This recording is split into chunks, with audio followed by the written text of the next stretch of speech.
안녕하세요. 오늘은 복자 요한 둔스 스코투스의 하느님에 대해서 알아보겠습니다. 스코투스는 하느님을 어떻게 하면 알 수 있을까? 하느님의 지식에 이르는 인간의 능력에 관하여 관심을 가졌습니다. 그의 이러한 노력은 신학뿐만 아니라 현대에 이르기까지 많은 철학자들에게 영향을 주었습니다. 그는 훌륭한 신앙인이고 오늘날 우리가 복자로서 기념하고 있지만 동시에 신앙의 하느님을 설명하기 위해서 인간 지성의 가능성에 대해 끊임없이 고민하고 사유한 명민한 박사이며 철학자이기도 했습니다. 스코투스는 이 가능성을 설명하기 위해서 존재의 이리성이라는 개념을 이야기합니다. 이는 인간이 하느님에 관하여 알게 되는 방법들에 대한 모든 이론들을 위한 첫 번째 단계입니다. 스코투스는 유한한 인간이 무한한 하느님을 알기 위해서 전통적인 유비만으로 충분하지 않다고 생각했습니다. 유비에서 하느님의 선과 인간의 선을 이야기할 때 이 두 선, 즉 조음은 비슷하지만 같지 않습니다. 하느님의 선에서 인간의 선이 유래하기에 인과관계 안에서 비슷하지만 하느님의 선은 그 자체로 완전하기에 인간의 선과 같지 않습니다. 여기서 스코투스는 하느님과 인간 또는 피조물 사이에 적어도 한 가지 공통적인 부분이 있어야 한다고 생각했습니다.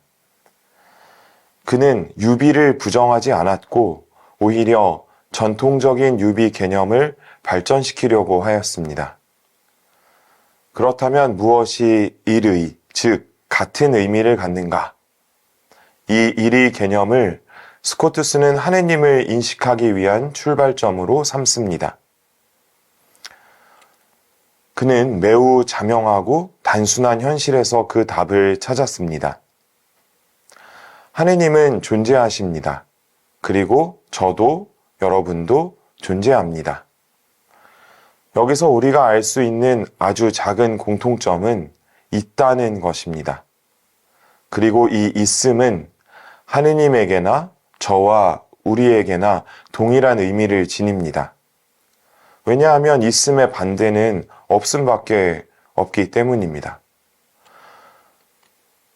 이것이 스코투스가 말하는 존재의 일위성입니다. 이 공통점 안에는 대상의 속성, 즉 하느님의 속성도 들어있지 않고 인간의 속성도 들어있지 않습니다. 스코투스는 하느님과 피조물 사이에 존재론적인 공통점이 있다고 주장하지 않습니다. 단지 인식론적으로 우리가 하느님을 이해하는 방법과 피조물을 이해하는 방법 사이에 공통점이 있다는 것을 말하고 있습니다. 이제 존재의 일위성은 첫 번째 원리로 인간이 하느님을 포함한 모든 존재자를 알 수 있게 됩니다.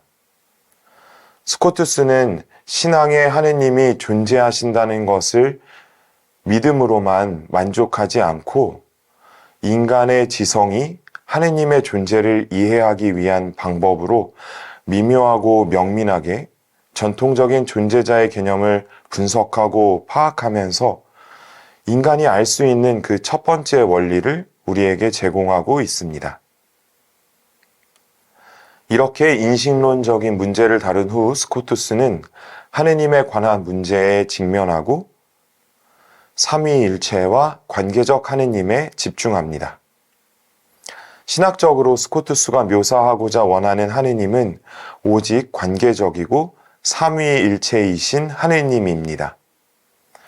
그는 보나벤투라와 정확히 같은 방향으로 움직입니다. 그러므로 관계적이고 삼위일체이신 하느님에 대한 이러한 관심은 프란치스칸 전통의 중심에 남아 있습니다. 스코투스는 삼위일체 하느님에서 세 위격 사이의 관계성과 상호성을 그 중심에 놓고 자신의 신학적 견해를 피력합니다. 이러한 그의 신학적 전망은 실제에 대한 이해를 드러냅니다. 특히 내부로의 하느님과 외부로의 하느님 활동의 차이점을 설명할 때 잘 드러납니다. 내부로 혹은 신성 안에서 하느님은 필연적으로 작용하시고 외부로 혹은 하느님 밖의 실제 안에서 신적 의지는 자유롭게 작용합니다. 이처럼 신적 본질은 삼위일체 내부의 위격들이 지닌 관계적 특성 안에서 그리고 창조와 육화, 포용의 자유로운 선택 안에서 상호성의 증거를 보여줍니다. 스코투스는 개별 존재와 상호성의 원리가 프란치스칸 사상에서 중심적인 역할을 한다고 보았습니다. 그는 하느님의 본질이 각 위격이 지니는 통교할 수 없는 차원과 오직 관계성 안에서 설명되는 공동의 차원과 연결되어 있다고 주장합니다. 다시 말해, 성부는 아들과의 관계에서 성부가 아니라 그 자체로 성부라는 뜻입니다. 이러한 개별적 실체로서의 위격에 대한 가정으로 삼위일체 각 위격의 개별성을 확언하려고 노력했습니다. 논리적으로 이것이 전제가 되어야 관계적 서술이 가능하다는 것입니다. 쉽게 예를 들어 철수와 영희는 남매라고 했을 때 철수와 영희 각자가 다른 무엇을 설명할 수 없는 완전한 개별적 실체라는 가정 아래서 남매라는 서술이 관계를 나타내는 것과 마찬가지로 성부와 성자는 그 용어에 이미 관계성이 포함되어 있는 것처럼 보이지만 실제로는 각 위격이 존재 자체로 하나의 위격이지 다른 위격과의 관계 안에서 하나의 위격이 아니라는 것입니다.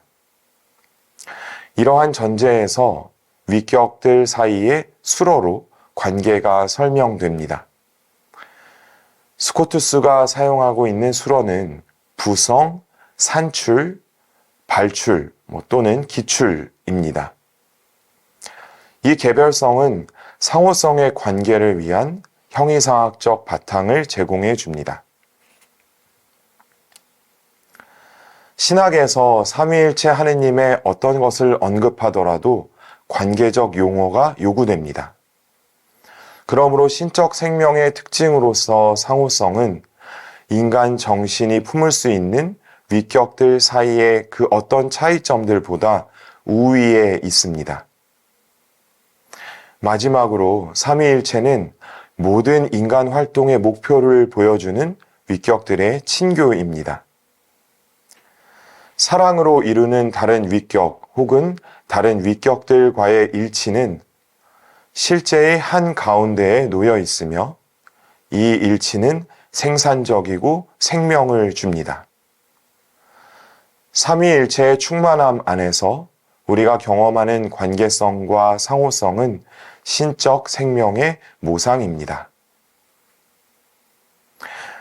이제 다음 시간에는 프란치스칸 전통에서 또 다른 중요한 축인 창조에 관해서 나눔을 가져보겠습니다.